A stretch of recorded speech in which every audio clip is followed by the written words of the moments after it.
my search led me to the study of the spiritual forces with which all of us are blessed. And it was in this field that I came upon a clue which has enabled me to help millions of people to find their earthly destinies. I want to describe my discovery in the simplest terms possible, because it will reveal to you why it is true that whatever the mind can conceive and believe, the mind can achieve, regardless of how many times you may have failed in the past or how lofty your aims and hopes may be. I caught my first fleeting glimpse of the profound law which provides the means by which we may choose our own purpose in life and attain it, while I was being coached by Andrew Carnegie during the organization of the Science of Success philosophy. I had just finished telling Mr. Carnegie that I feared he had chosen the wrong person to give the world the first practical philosophy of personal success because of my youth, my lack of education, and my lack of finances. Well, at this point, Mr. Carnegie delivered a lecture that I shall never forget, because it changed my entire life and paved the way for my helping to change the lives of millions of people, some of them not yet born. Let me call your attention to a great power which is under your control, said Mr. Carnegie, a power which is greater than poverty, greater than the lack of education, greater than all of your fears and superstitions combined. It is the power to take possession of your own mind and direct it to whatever ends you may desire. This profound power, Mr. Carnegie continued, is the gift of the Creator, and it must have been considered the greatest of all of his gifts to man, because it is the only thing over which man has the complete and unchallengeable right of control and direction. When you speak of your poverty and lack of education, Mr. Carnegie explained, you are simply directing your mind power to attract these undesirable circumstances, because it is true that whatever your mind feeds upon, your mind attracts to you. Now you see why it is important that you recognize that all success begins with definiteness of purpose, with a clear picture in your mind of precisely what you want from life. Then Mr. Carnegie continued his speech with a description of a great universal truth which made such an impact upon my mind that I began then and there to give myself a new outlook on life and set up for myself a goal so far above my previous achievements that it shocked my friends and relatives when they heard about it. Everyone, said Mr. Carnegie, comes to the earth plane blessed with the privilege of controlling his mind power and directing it to whatever ends he may choose.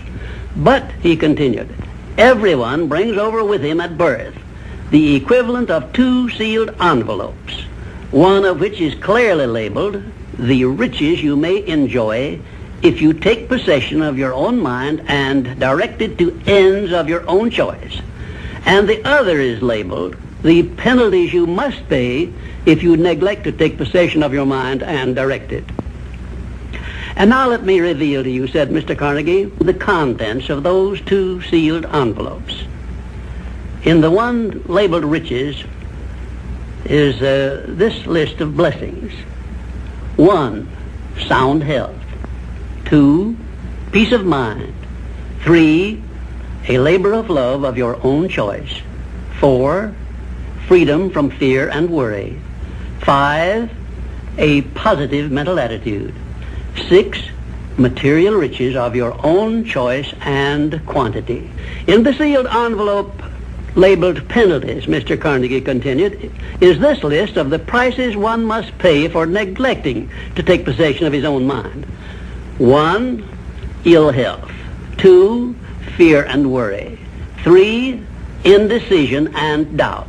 4, frustration and discouragement throughout life. 5, poverty and want. 6, and a whole flock of evils consisting of envy, greed, jealousy, anger, hatred, and superstition.